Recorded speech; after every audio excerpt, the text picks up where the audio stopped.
სინდისის პატიმრის მზია ამაღლობელის დაუყოვნებლივ გათავისუფლებას ითხოვენ ჟურნალისტების დაცვის საერთაშორისო ფონდი და პრესისა და ადამიანის უფლებების დაცვის ორგანიზაციები. ეს საქმე მიანიშნებს საქართველოში მედიის თავისუფლების და გამოხატვის უფლების მზარდ შეზღუდვას.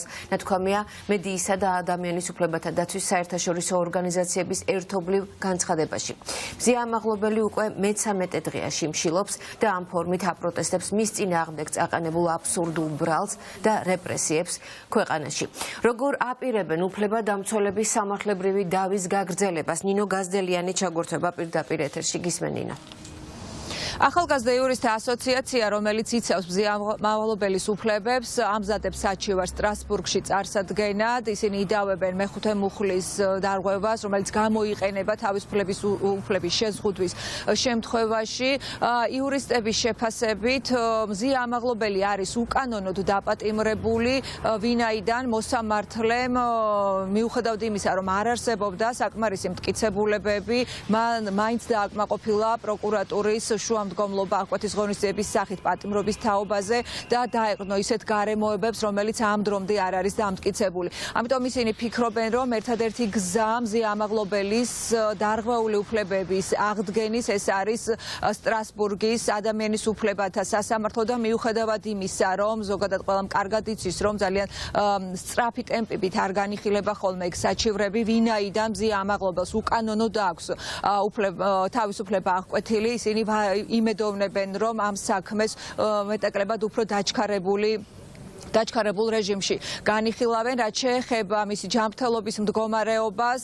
მე-13 დღეა უკვე რაც შიმშილობს და ის რომ იგი ამის შიმშილობას უკვე ოფიციალურად ადასტურებენ პენტენციურ დაწესებულებაში. ამის დამადასტურებელი დოკუმენტაციაც უკვე უფლებადამცველებმა მიიღეს, როგორც ამბობენ, შესაბამისად ეს მიუთითებს ეს ოფიციალურად ადასტურებული დოკუმენტიცაც უკვე დოკუმენტში მითითებულია, რომ ჩართული არის ყველა შესაბამისი საჭიროება. ამ შემთხვევაში აქ იგულისხმებია, მას უტარდება ექიმის მეთვალყურეობის ქვეშ იმყოფება მზია ამაღლობელი, ვინაიდან უკვე 13 დღის შიმშილობა არ არის ადვილი ადამიანისთვის, თუმცა ის იცავს საკუთარ უფლებებს, ის დარწმუნებულია თავის უდანაშაულობაში და ის მზად არის გააგრძელოს აი ასეთი საკმაოდ პროტესტის უკიდურესი ფორმით საკუთარი უფლებების დაცვა.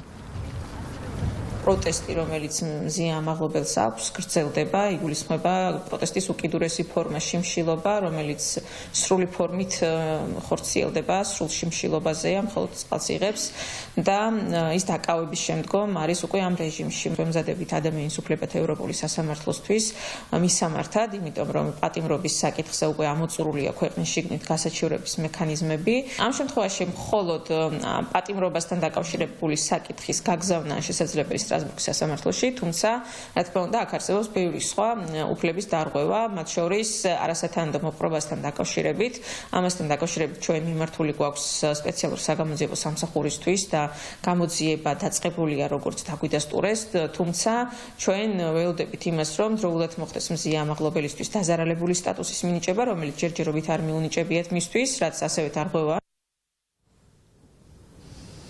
მზია ამაღლობელის დაუყოვნებლივ გათავისუფლებას ითხოვენ მედიისა და ადამიანის უფლებათა საერთაშორისო ორგანიზაციები. მათ განცხადებაც გაავრცელეს, სადაც საუბრობენ საქართველოში მედიის წინააღმდეგ დაწყებულ რეპრესიებზე და ასევე მოითხოვენ, რომ დაუყოვნებლივ გაათავისუფლონ და ობიექტურად გამოიძიონ დაკავებული ჟურნალისტის საქმე. მოუწოდებთ საქართველოს ხელისუფლებას დაუყოვნებლივ და უპირობოდ გაათავისუფლოს მზია ამაღლობელი და შეწყვიტოს მედიის მიმართ უპრეცედენტო რეპრესიები. ასევე მოვითხოვთ მისი დაკავებისას განხორციელებული ძალადობის ფაქტების სრულყოფილ გამოძიებას და პასუხისმგებელი პირების დასჯას. ეს საქმე მიანიშნებს საქართველოში მედიის თავისუფლებისა და გამოხატვის უფლების მზარდ შეზღუდვაზე. საერთაშორისო და ადგილობრივი ორგანიზაციები აქტიურად ადევნებენ თვალს ამაღლობელის საქმეს და საქართველოს ხელისუფლებისგან კონკრეტულ ზომებს ელიან, რათა დაცული იყოს სიტყვის თავისუფლება და დემოკრატიული ღირებულებები. მზიამაღლობელის მხარდამჭერი აქციები მისი დაკავების დღიდან იმართება როგორც ბათუმში, ასევე დედაქალაქში და სხვა ქალაქებშიც. ასევე დღეს ისევ შეიკრებებიან მისი მეგობრები, ახლობლები და მხარდამჭერები ჟურნალისტური ეთიკის ქარტიის ოფისთან და მსვლელობას მოაწყობენ.